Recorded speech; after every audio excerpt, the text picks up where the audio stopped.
자리에서 일어나 우리의 삶의 참 위로자가 되시는 하나님을 바라보며 찬양합시다.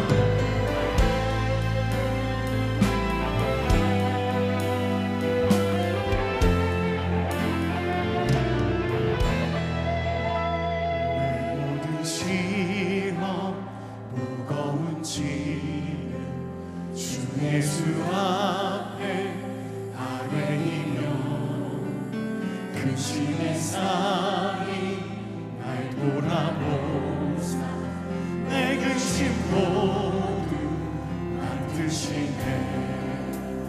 내 모든 괴로 다치는 환난 주 예수 앞에 아뢰이며 주께서 친히 날 구해주사 넓으신 사랑 베푸시네. 무거운 짐을 나 홀로 지고 견디다 못해 쓰러질 때 불쌍히 여겨 구원해 주니 은혜의 주님 오직 예수. 내 짐이 점점 무거워지네. 주 예수 앞에 아뢰이며 주께서 친히 날 구해주사 내 대신 짐을 져주시네. 마음의 시험 무서운 죄 주 예수 앞에 아뢰이며 예수는 나의 능력이 되사 세상을 이길 힘 주시네. 무거운 짐을 나 홀로 지고 견디다 못해 쓰러질 때 불쌍히 여겨 구원해 주니 은혜의 주님 오직 예수. 은혜의 주님 오직 예수. 은혜의 주님 오직 예수. 할렐루야!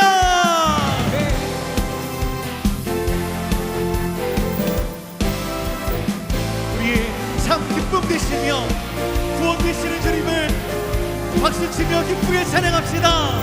예수 나의 구주 삼고 성령과 비로소 거듭나니 이 세상에서 내 영혼이 하늘의 영광 누리도다. 온전히 주께 맡긴 내 영혼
잠잠히 하나님만 바라며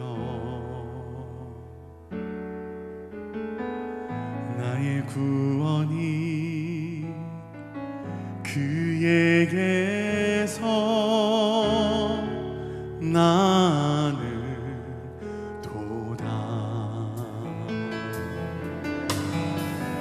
나의 영혼아 잠잠히 하나님만 바라라. 나의 소망이 저에게서 나는 도다. 주 안이 나의 반석 나의 구원이시니 오직 주 안이 나의 산성 내가 요동치 아니하리.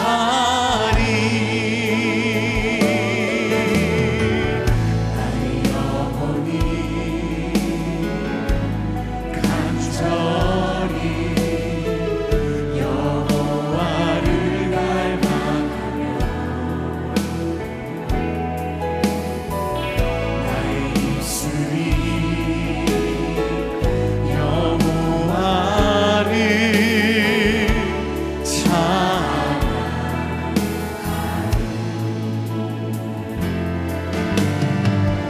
나의 영혼이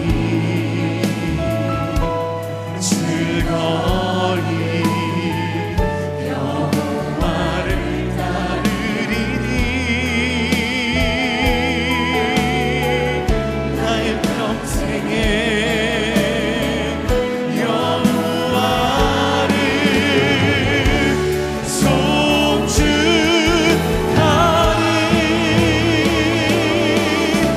주 안이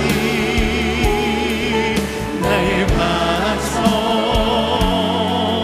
나의 구원이시니 주 안이 나의 산성 내가 요동치 아니하리.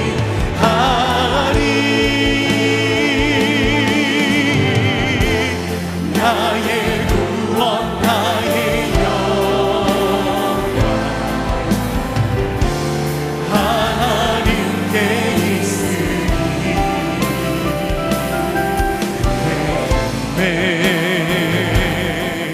반석과 피나서 되시네.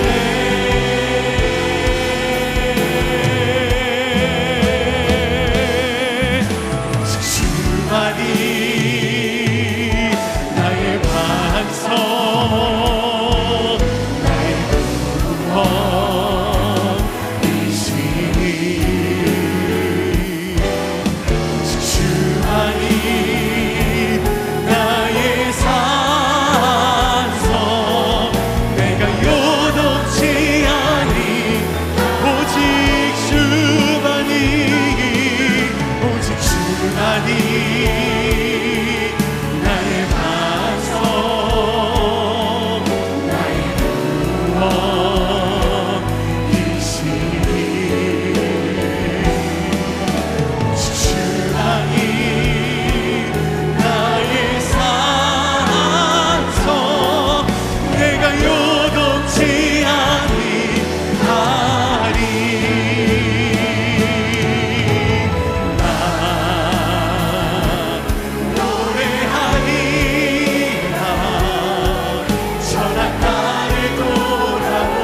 제가 사는 동네에 산책로가 있습니다. 그 산책로를 따라서 여러 종류의 나무들이 즐비하게 있는데요. 제가 산책하다가 한 나무가 유난히 제 눈에 들어왔어요. 곱게 자라난 나무가 아니라 이리저리 굽어진 나무였고요. 그리고 옹이가 많이 져 있는 그런 나무였습니다. 가까이 다가가서 그 나무를 이렇게 만져보고 있는데, 그런데 바람 때문이었는지 나무 가지가 꺾여 있더라고요. 그리고 그 꺾여 있는 곳에 나무에 눈물이 가득 고여 있는 것을 보았어요. 세월이 지나면은 이 눈물도 씻겨지겠지, 세월이 약이겠지, 그런 이야기를 하면서 제가 나무에게 말을 걸었고, 그리고 토닥이고 있는데 바람이 또 부는 거예요. 그러면서 제가 문득 깨달았습니다. 아, 세월이 약이 아니라 바람이 약이구나. 세월이 눈물을 닦아주는 것이 아니라 이 바람이 이 나무의 아픈 눈물을 닦아주고 있구나라는 것을 깨닫게 되었어요. 우리가 이런 생각을 합니다. 우리 안에 있는 이 상처가 시간이 지나면 낫겠지, 세월이 약이 되겠지라는 그런 생각을 해요. 그런데 정말 그렇습니까? 세월이 약입니까? 마음속에 있는 상처가 시간이 지나서 낫게 됩니까? 그렇지 않습니다. 치유하는 바람이 낫게 하는 거예요. 우리 하나님의 숨결이, 하나님의 음성이, 그 만지심과 고치심이 우리 마음에 있는 상처를 낫게 하시는 겁니다. 부엘라 헤로이, 오늘 여러분들과 함께 나누려고 하는 말씀의 제목입니다. 이 부엘라 헤로이라는 말의 뜻은 살아계셔서 나를 보시는 이의 우물이라는 그런 뜻입니다. 한 여인이 있었어요. 믿었던 사람에게 배신을 당하고 이제 쫓겨나는 그런 신세가 되었어요. 갈 곳을 알지 못해서 이리저리 헤매다가 한 샘물 곁에 털썩 주저앉았습니다. 바로 그때에 어루만지시는 바람을 느꼈습니다. 하나님의 음성을 들었습니다. 하나님의 만지심을 깨달았어요. 그래서 나 혼자 있는 것이 아니라 하나님께서 나의 음성을 듣고 계셨구나라는 것을 알게 되면서 그 우물의 이름을 부엘라 헤로이, 나를 보시는 하나님의 우물이라고 이름을 진 겁니다. 이 우물에 대한 이야기를 오늘 여러분들과 같이 나누기를 원합니다. 오늘 이 시간 하나님의 만지심과 우리 주님의 선하신 고치심의 역사가 여러분의 심령 가운데 나타나기를 소망합니다. 아브라함이 가나안에 정착한 지 한 10년 정도가 지났습니다. 하나님께서 분명히 약속하셨어요. 너를 통하여 저 하늘의 별처럼 내 자손이 많아지게 하리라, 분명히 약속하셨어요. 그런데 아이가 없어요. 아이가 들어서지 않는 겁니다. 세월은 점점 지나가고 나이는 점점 먹어갑니다. 제일 다급한 사람이 누구였겠습니까? 아브라함의 아내 사레였습니다. 사레는 혹시나 나 때문에 하나님의 영광이, 하나님의 약속이 우리 가정에 성취되지 않는 것이 아닌가라는 그런 걱정을 하기 시작했습니다. 그러면서 생각한 것이 애굽에서 데리고 온 몸종 하갈, 이 하갈을 남편 아브라함에게 주는 것이었습니다. 자기가 부리고 있는 몸종 하갈은 자기의 소유고, 그리고 남편과 잠을 자고 아이를 낳게 되면 그 아이도 자기의 소유니 하나님의 뜻이 그렇게 혹시나 이루어지는 것이 아닌가, 그런 생각을 한 것입니다. 그래서 자기의 계획을 아브라함 남편에게 이야기를 하죠. 아브라함은 별말 없이 사레의 그 제안을 덥석 받습니다. 몸종 하갈과 동침을 하게 되고, 그리고 사레의 계획대로 하갈은 아브라함의 아이를 갖게 되었습니다. 그런데 문제는 여기서부터 발생하는 거예요. 하갈이 처신을 잘했어야 되는데 처신을 잘못하였습니다. 말씀을 보니까 하갈이 임신을 하자 자기의 주인 사레를 멸시하였다라고 기록되어 있어요. 지금 이 상황은요, 납작 엎드릴 때입니다. 더욱더 겸손해져야 될 때입니다. 얼마나 사레의 마음이 요동칠까요? 무엇을 해도 눈에 가시처럼 보일 그때에 그만 이 하갈의 마음이 높아져서 자기의 주인인 이 사레를 멸시하였습니다. 그러니까 사단 날판 아니겠습니까? 역시나 우리의 사레, 그날 밤부터 아브라함을 달달달달달달 볶아대요. 이 말씀을 읽으면서 많은 남자분들이 야, 줄 때는 언제고 또 볶을 때는 언제냐 이렇게 이야기하신 분들이 계십니다. 그런데요 여러분, 아내의 말을 잘 해석해야 됩니다. 얼마나 어려운지 몰라요. 말 한마디 한마디에 깊은 의미가 있답니다. 아내의 말은 더욱더욱 그렇습니다. 여보, 나 친구 좀 만나고 올게 하면서 저녁 먹고 나서 아내에게 이야기를 해요. 그러면 아내는 뭐라고 합니까? 다녀와요? 아니면 가지 마세요? 분명하게 이야기해 줘야 되는데 애매모호하게 이야기합니다. 알아서 해요. 알아서 하랍니다. 그런데요, 이 남자가 아무 생각 없이 정말 알아서 하면 큰일 납니다. 알아서 나가는 날에 그 다음부터는 달달달달 볶이는 거예요. 해석을 잘해야 돼요. 남자가 여자랑 데이트를 할 때 식사 때가 되어서 그 데이트하는 여자에게 물어봅니다. 뭐 먹을래요? 물어보면은요, 여자는 절대로 자기가 먹고 싶은 거 이야기하지 않습니다. 뭐라고 얘기합니까? 아무거나요 라고 대답합니다. 이 이야기를 듣고 아무 생각 없이 정말 아무거나 시키고 자기 먹고 싶은 거 시키면요, 그 다음부터 큰일 나는 걸 빵점이에요. 빵점. 해석을 잘해야 된다고요. 이 여자가 아무거나라고 이야기하는 것은 내가 지금 무엇을 먹고 싶은지 알아맞혀 보세요 란 뜻입니다. 아무튼 아브라함에게 아주 큰일이 났습니다. 사레가 칼을 품고 있다가 매일같이 들들들들 볶고 있습니다.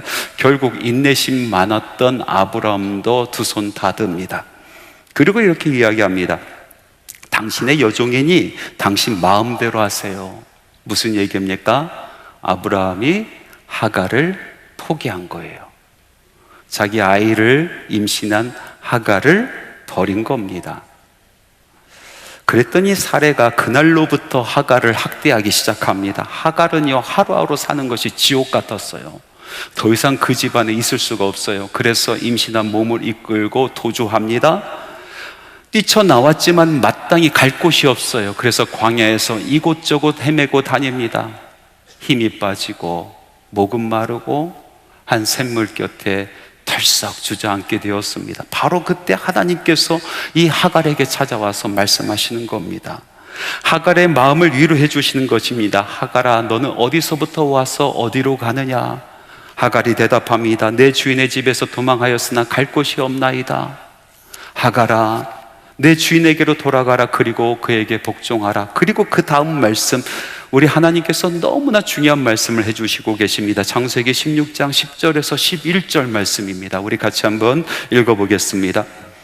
여호와의 사자가 또 그에게 이르되 내가 내 씨를 크게 번성하여 그 수가 많아 셀 수 없게 하리라. 여호와의 사자가 또 그에게 이르되 내가 임신하였은즉 아들을 낳으리니 그 이름을 이스마엘이라 하라. 이는 여호와께서 내 고통을 들으셨음이라. 아브람 못지않는 복을 내가 준비하였다. 너의 미래가 그렇게 펼쳐질 것이다. 그리고 중요한 사실, 내가 내 고통을 들어노라. 너의 음성을 들어노라. 너의 신음을 돌아노라. 하갈은요, 주변에 아무도 없다고 생각했어요. 어느 누구도 자기를 도와주지 않는다고 생각했어요. 갈 곳이 없었어요. 손잡아 주는 사람도 없었습니다. 그런데 하나님조차도 나를 버리지 않았을까라고 생각하고 있는 바로 그때에 하나님께서 말씀하시는 거예요. 아니, 내가 듣고 있었어. 내가 모든 것을 보고 있었어. 내가 신음하는 그 소리도 듣고 있었어. 그때 하갈은 깨달았습니다. 하나님께서 나를 절대로 결단코 버리지 않으셨구나. 나와 함께 하고 계셨구나. 내가 억울한 일 당하고 쫓겨나는 그 신세가 되었을 때도 누구에게도 말하지 못하는 그 아픔을 부여잡고 광야를 이리저리 헤매는 그 순간에도 주님께서 나와 함께 하셨구나라는 것을 깨닫기 시작합니다. 그리고 그 샘의 이름을 부엘라 헤로이, 나를 보시는 하나님, 살아계셔서 나를 살피시는 하나님의 우물이라고 고백하면서 기쁨으로 찬양하며 하나님께 영광을 올려드리는 것입니다.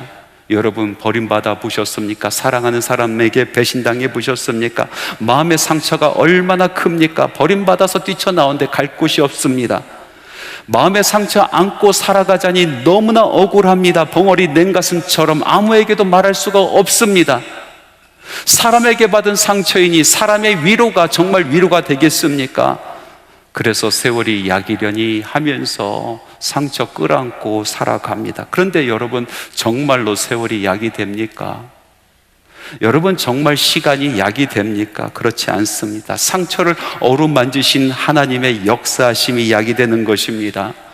성령의 바람이 여러분의 마음을 만져주시는, 여러분에게 응답하시는, 여러분들에게 품고 있는 그 계획을 말씀하여 주시는, 그리고 내가 너와 함께 하였다, 내가 너를 버리지 아니하였다라고 말씀하시는 하나님의 그 음성이 바로 약이 되는 줄 믿습니다. 우리를 치유해 주시는 약이 됩니다. 우리가 어렵고 힘들어서 갈 곳이 없어서 샘물 곁에 털썩 주저앉아 있을 때, 하나님 저 아파요, 하나님 저 갈 곳 없어요 라고 이야기할 때 하나님께서는 버리지 아니하십니다. 그의 음성을 들으십니다. 그의 손을 붙잡아 주시는 겁니다. 그리고 말씀하십니다. 두려워하지 말라, 내가 수치를 당하지 아니하리라, 놀라지 마라, 내가 부끄러움을 보지 아니하리라 라고 말씀하여 주시는 것입니다. 그 음성이 우리의 마음속에 있는 상처를 낫게 합니다. 성령님의 바람이, 하나님의 숨결이, 하나님의 음성이 나를 알아주시고 나의 모든 것을 지켜봐 주시고 그 고통을 들으시는 하나님이 우리를 고쳐주시는 줄 믿습니다. 여러분, 그 하나님 만나시기 바랍니다. 그 하나님의 만지심의 경험이 지금 이 순간에 여러분의 심령 가운데 있기를 간절히 바랍니다. 하나님께서 우리를 고치시고 상처를 어루만져 주시는 그 이유가 무엇일까요? 하나님께서 우리의 상처를 깨끗이 낫게 해주시는 그 이유는 우리를 치유의 사역으로 초대하시기 위해서입니다. 오늘 말씀에도 보니까 상처 가득한, 사람에게 버림받아서 마음속에 상처가 가득했던 이 하갈에게 다가오셔서 하나님께서 첫 번째로 하신 말씀이 무엇입니까? 하나님 말씀 같이 한번 읽어보겠습니다. 창세기 16장 8절에서 9절 말씀입니다. 이르되 사레의 여종 하갈아, 내가 어디서 왔으며 어디로 가느냐? 그가 이르되 나는 내 여주인 사레를 피하여 도망하나이다. 여호와의 사자가 그에게 이르되 내 여주인에게 돌아가서 그 수하에 복종하라. 어디로 돌아가라고요? 제일 먼저 상처 입은 하갈에게 하신 말씀, 사레에게 돌아가라, 사레에게 돌아가라. 여러분, 인간적인 생각으로 지금 하갈에게 있어서 가장 가고 싶지 않은 곳이 어디입니까? 바로 그 집구석 아닙니까? 이 사레의 그 밑으로 들어가는 것 아니겠어요? 그곳이 정말 죽었다 깨어나도 가고 싶지 않은 곳 아니겠습니까? 그런데 하나님께서는 하갈에게 다가오셔서 아니, 다시 사레에게 가라, 사레에게 가라 라고 말씀하십니다. 왜 그러셨을까요? 하나님께서 왜 이렇게 잔인하게 다시 사레에게로 돌아가라고 말씀하셨을까요? 그런데요, 여러분, 이 말씀들을 가만히 묵상해 보면은요, 아브라함과 하갈과 사레 중에서 가장 불쌍한 사람이 누굴까요? 사레예요, 사레. 가장 상처받은 사람은 사레입니다. 일평생 아이를 낳지 못하는 그런 인생을 살으면서 사람들에게 손가락질 받았어요, 눈총을 받았어요. 여주인이지만 많은 종들이 무시하였습니다. 그래서 혹시 나 때문에 우리 집안에 하나님의 은총이 임하지 않은가, 우리 집안에 하나님의 약속하심이 이루어지지 않는가, 그런 마음속에서 이런 이야기를, 이런 일을 꾸민 거 아니겠습니까? 게다가 자기 몸종에까지 이제 업신여김을 받으니 얼마나 그 마음속에 상처가 많이 있겠습니까? 가장 상처 많은 사람, 가장 불쌍한 사람이 사레예요. 사레 안에 상처가 너무나 많기 때문에 이 하갈을 그렇게 악랄하게 괴롭히고 그렇게 핍박한 것 아니겠어요? 그래서 하나님께서는 이 상처 입었었던 하갈을 들어서 상처 입은 사레에게 보내시는 것입니다. 그곳에 가서 그를 섬기라 라고 말씀하고 계십니다. 여러분 잘 아시는 헨리 나우엔이라는 영성가가 있지 않습니까? 이 사람은요, 하버드 대학교에서 아주 유명한 그런 교수였어요. 그런데 그 모든 명예와 그 모든 유명을 다 내려놓고 정신지체 장애자들이 모여있는, 장애인들이 모여있는 그런 공동체 안으로 들어가서 그들을 섬기는 인생을 살지 않습니까? 그곳에서 아주 많은 영성의 책들을 써 내려갑니다. 그 중에서 베스트셀러가 된 책이 있는데 여러분들이 잘 아는 상처 입은 치유자입니다. 헨리 나우엔이 이 상처 입은 치유자에서 하고자 하는 말이 무엇이었습니까? 예수님께서 상처를 입으셨다는 거예요. 예수님께서 버림받으셔서 그 마음의 상처가 있으셨고, 그리고 육신의 상처가 있으셨고, 영혼의 상처가 있으셨다는 거예요. 그럼에도 불구하고 그 상처 입으신 예수님께서 우리에게 다가오셔서 우리의 상처를 치유해 주신다라는 것입니다. 그리고 우리로 하여금 그 상처 입은 치유자 앞으로 우리를 초대합니다. 그리고 그 치유의 사역에 우리를 초대하는 거예요. 나우엔이 이런 생각을 갖게 되는 것은 장애인들과 함께 했었던 그 시간의 경험들 때문이었습니다.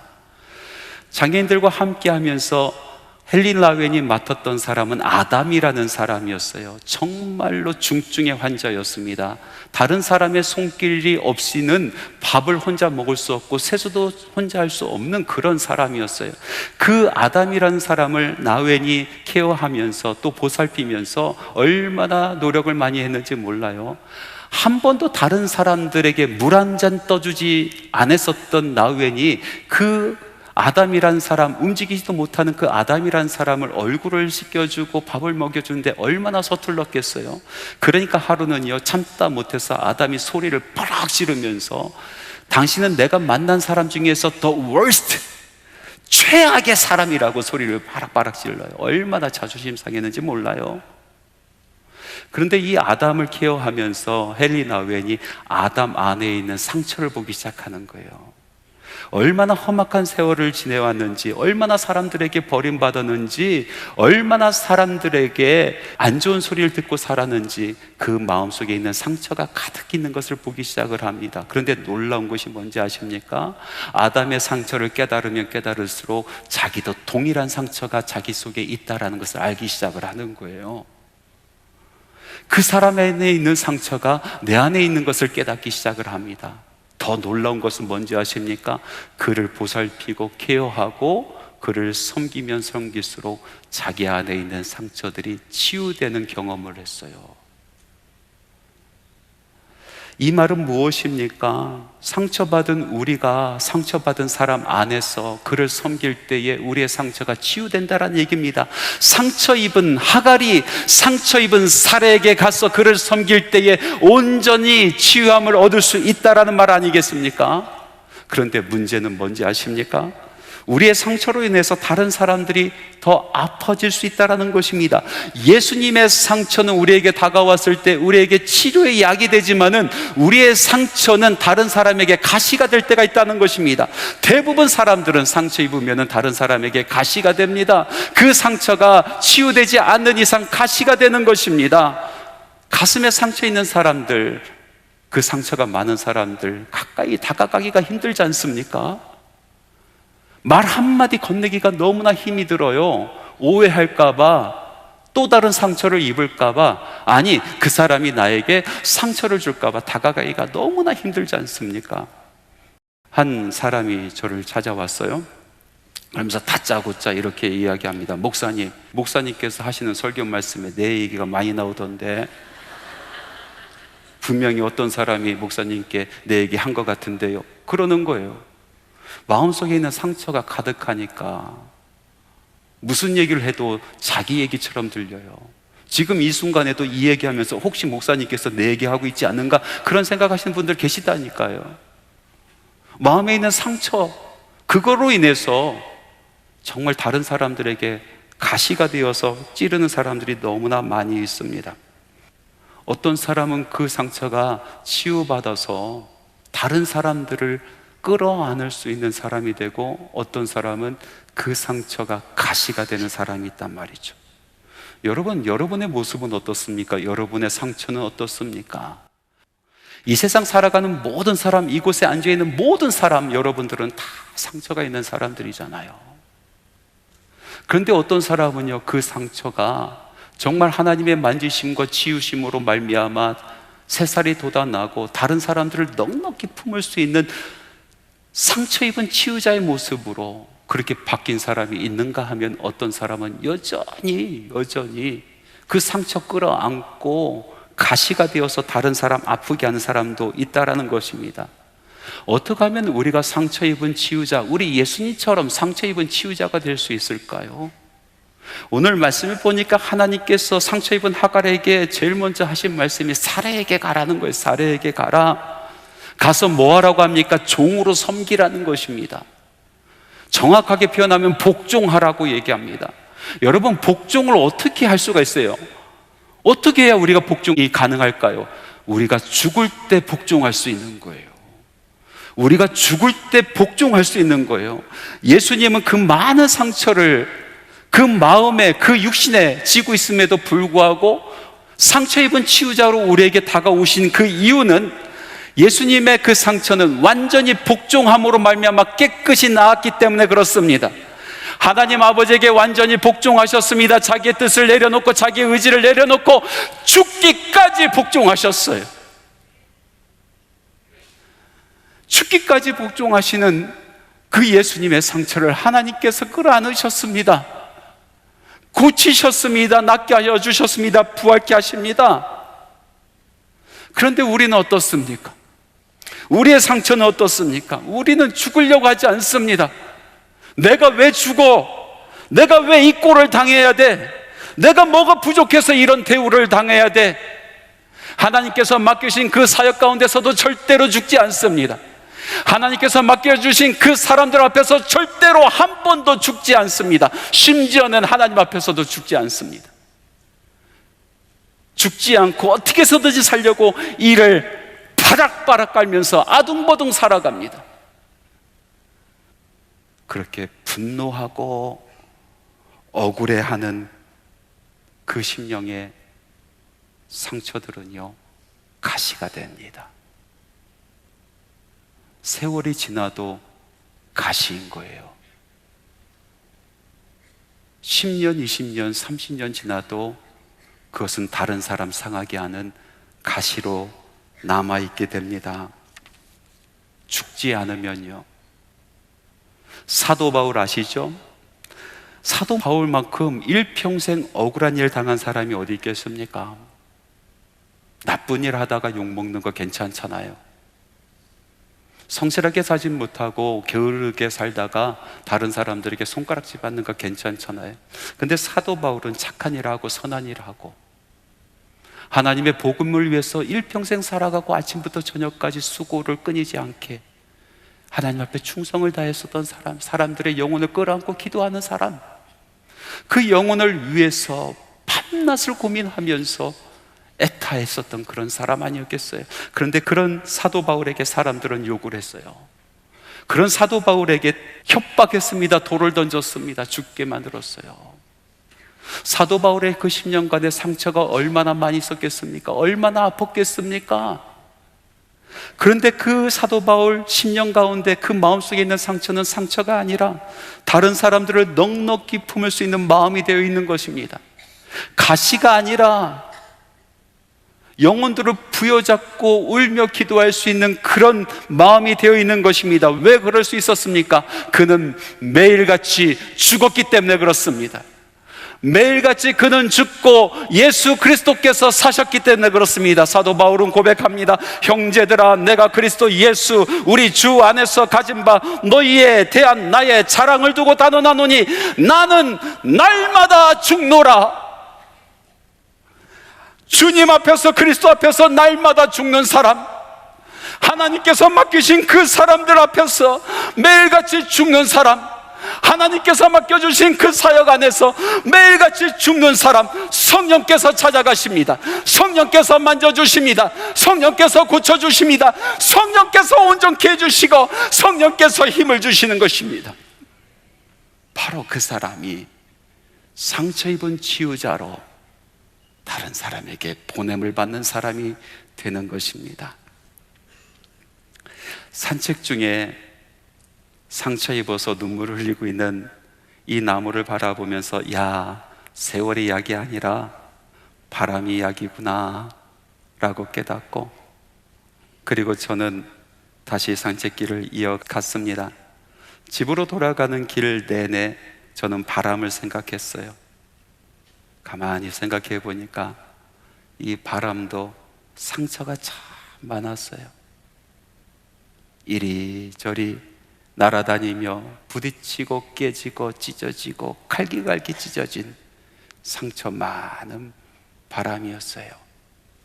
바로 그 바람이 나무에 눈물을 닦아주고 있었던 것입니다. 우리에게 상처 입은 치유자로 다가오시는 우리 주님, 상처가 많으신 분입니다. 온몸에 상처가 있으세요. 그 마음에 영혼에 상처가 있으신 분입니다.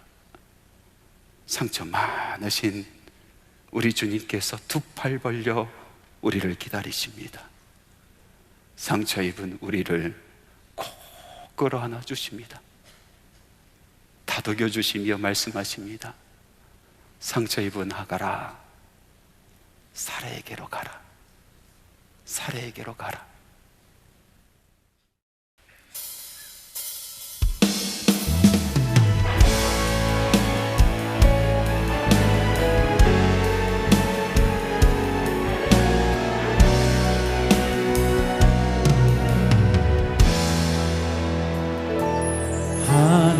하나님의 사랑을 사모하는 자, 하나님의 평안을 바라보는 자, 너의 모든 것 창조하신 우리 주님이 너를 얼마나 사랑하시는지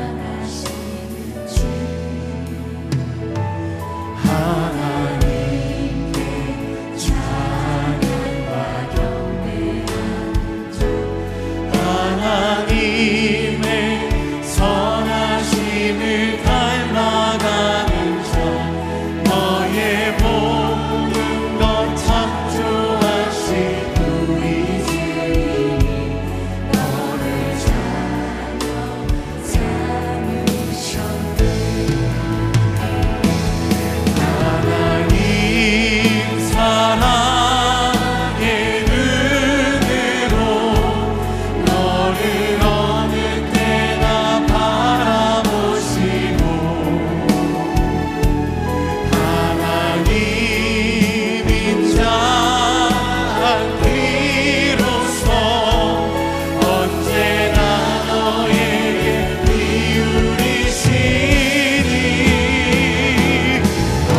어두움에 밝은 빛을 비춰주시고 너의 작은 신음에도 응답하시니 너를 어느 곳에 있든지 주를 향하고 주만 바라보시라.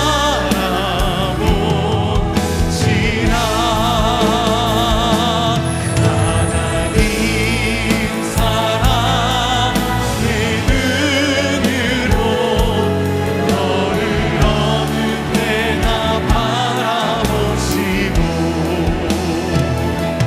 하나님 인자한 귀로서 언제나 너에게 두 손을 높이 듭니다.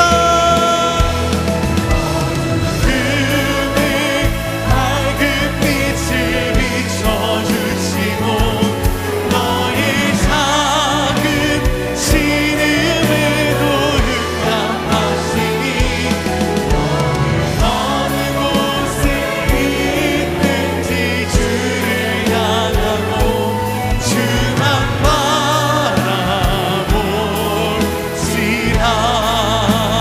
주만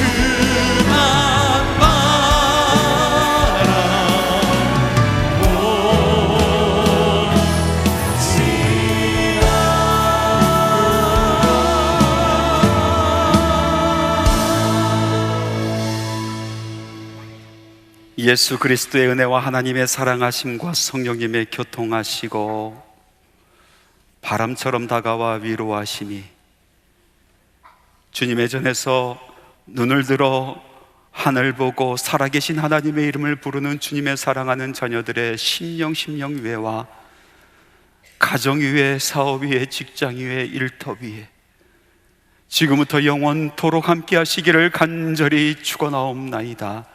아멘.